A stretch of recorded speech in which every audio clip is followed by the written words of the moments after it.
Alright, you can tell your story now. Okay. It's still gonna be like edited and stuff, right? No. It's not? Mm. Okay. Alright, so I was thinking that I would tell you the story about the birth of my creativity or interest in creativity. And I believe that it started whenever I was a very young girl. I was probably 6 or 7 whenever my father started telling me stories every single night before I went to bed.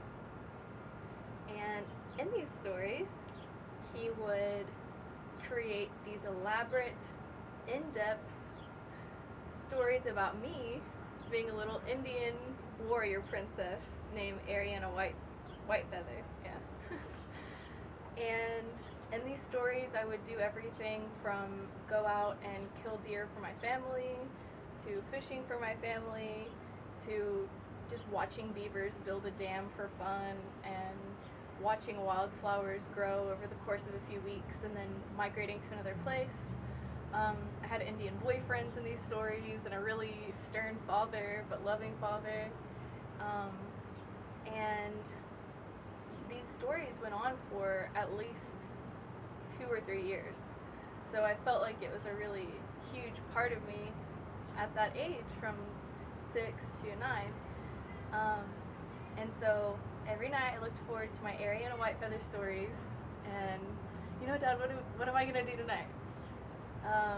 He also told me they started getting pretty out there, where he would talk about how we found holes in the earth where these whole like alien civilizations lived underground.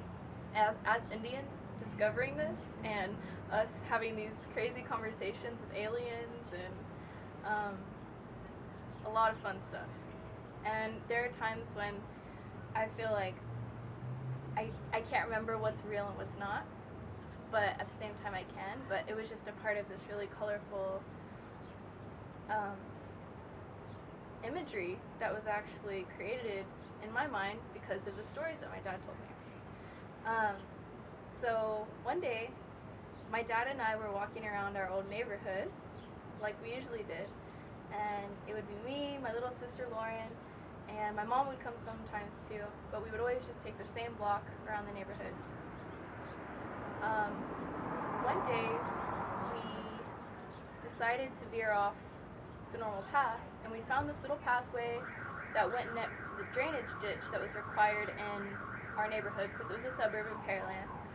And we walked along this drainage ditch, and we found out that there were these farm homes that were on the other side that had horses. The second I saw a horse, I was just like totally in love with them because my dad had been telling me stories about me riding my horse around. And so he's like, those are your horses, those are your horses. And I was just so happy.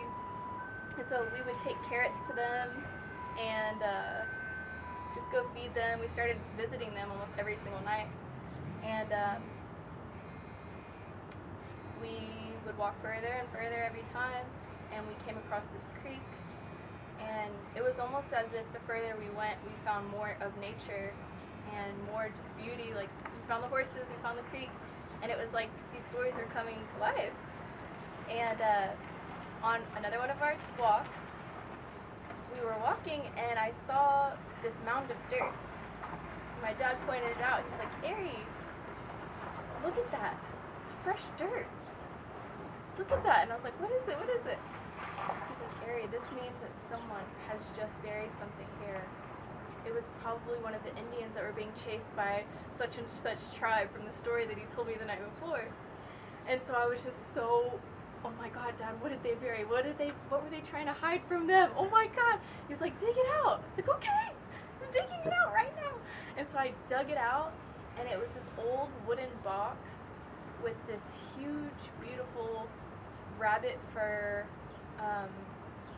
dream catcher with seashells in it and all of these beautiful jewels. And I was just completely amazed, and I believed the entire thing. Like, I really thought that Indians lived in the back of the suburbs and like were running and hid this. And so he told me that it was meant to be and that it was mine to keep forever, and I still have it to this day. And that's my story.